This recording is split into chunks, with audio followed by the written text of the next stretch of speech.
எண்ணித் துணிக கருமம் துணிந்த பின் எண்ணுவம் என்பது இழுக்கு. இத்திருக்குறள் ஒரு நாட்டின் பொருளாதார பயணத்திற்கும் அப்படியே பொருந்துகிறது. நெருக்கடிகளின் மத்தியில் திசை மாறாமல் நீண்டகால இலக்கை நோக்கி முன்னேறிய அரசாங்கங்களே வரலாற்றில் நிலைத்திருக்கின்றன. இன்று இலங்கையின் பொருளாதார மீழ்ச்சியை பற்றிய சர்வதேச மதிப்பீடுகள் அந்த உண்மையையே மீண்டும் நினைவூட்டுகின்றன. 2022 ஆண்டு உலக நிதி சந்தைகளின் நம்பிக்கையை இழந்து கடன் செலுத்த முடியாத நிலைக்கு தள்ளப்பட்ட நாடாக இலங்கை பார்க்கப்பட்டது.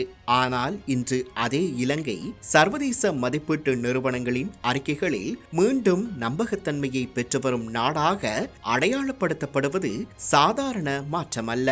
அது கொள்கை ஒழுக்கம், நிதி ஒழுங்கு மற்றும் அரசியல் நிலைத்தன்மையின் பலனாகும். 2026 ஜூலையில் வெளியிடப்பட்ட ஸ்டாண்டர்ட் அண்ட் புவர்ஸ் மதிப்பீட்டில் உலகளாவிய அதிர்வுகளும் திட்வா புயலின் தாக்கமும் மத்திய கிழக்கு போர் சூழலும் இருந்த போதிலும் இலங்கையின் இறையாண்மை கடன் தரநிலையை நிலையாக பேண முடிந்துள்ளது. அதைவிட முக்கியமானது முதலீட்டாளர்களுக்கு மிகவும் அவசியமான டிஎன்சி மதிப்பீடு 2022 இருந்த சிசிசி நிலையில் இருந்து 2025 சிசிசி நேர் ஆகவும் இன்று பி மறைநிலைக்கும் உயர்ந்திருப்பதாகும். இது வெளிநாட்டு முதலீட்டாளர்கள் தங்கள் பரிமாற்றங்கள் பாதுகாப்பாக நடைபெறவும் இலங்கையின் திறன் மேம்பட்டிருப்பதை உலகிற்கு அறிவிக்கும் முக்கிய சமிக்கையாகும். அதே நேரத்தில் இன்ஸ்டிடியூட் ஆஃப் இன்டர்நேஷனல் ஃபினான்ஸ் வெளியிட்ட investor relations and dept transparency report 2026 the transparency dividend அறிக்கையும் இலங்கைக்கு மேலும் ஒரு பெருமையை வழங்கியுள்ளது. 2025 37.33 இருந்த இன்வெஸ்டர் ரிலேஷன்ஸ் கண்ட்ரி ஸ்கோர் 2026 43.67 உயர்ந்து 6.3 புள்ளிகள் முன்னேற்றம் கண்டுள்ளது.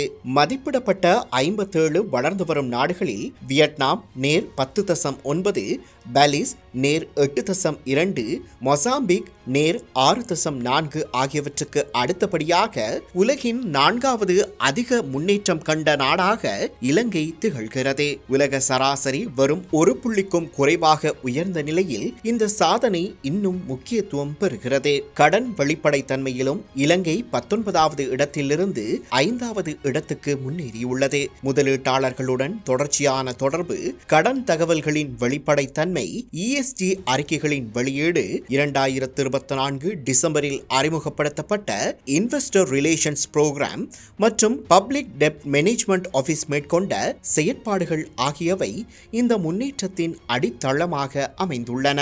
ஒரு காலத்தில் டாலர் 500 ரூபாவாகும், பொருளாதாரம் மீண்டும் சரியும் என்ற அச்சங்களை விதைத்த அரசியல் பிரச்சாரங்கள் இன்று சர்வதேச மதிப்பீட்டு அறிக்கைகளின் முன் பலவீனமடைந்துள்ளன. ஏனெனில் உணர்ச்சிகளை அல்ல, தரவுகளையே உலக நிதி நிறுவனங்கள் நம்புகின்றன. சமூக ஊடக கதைகளை அல்ல, நிதி ஒழுக்கங்களையும் நிர்வாக திறனையும் தான் அவை மதிப்பிடுகின்றன. இது பயணத்தின் முடிவு அல்ல, ஒரு புதிய தொடக்கம். கடந்த காலத்தின் பொறுப்பற்ற கடன் சுமைகள், வட்டிக்கான செலவுகள், உலகளாவிய பொருளாதார அதிர்வுகள், எரிசக்தி சார்பு போன்ற சவால்கள் இன்னும் நீடிக்கின்றன. ஆனால் அவற்றை எதிர்கொள்ளும் பொருளாதார தாங்குதிறன் இன்று இலங்கைக்கு உருவாகியுள்ளது என்பதே இந்த அறிக்கைகளின் மையச் செய்தி.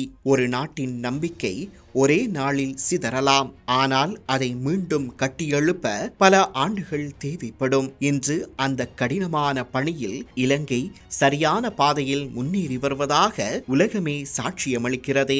அந்த நம்பிக்கையை பாதுகாப்போம். வெளிப்படைத்தன்மையை மேலும் வலுப்படுத்துவதும் அரசியல் நிலைத்தன்மையை உறுதிப்படுத்துவதும் தான் இனி நாட்டின் அடுத்த பெரிய பொறுப்பாகும்.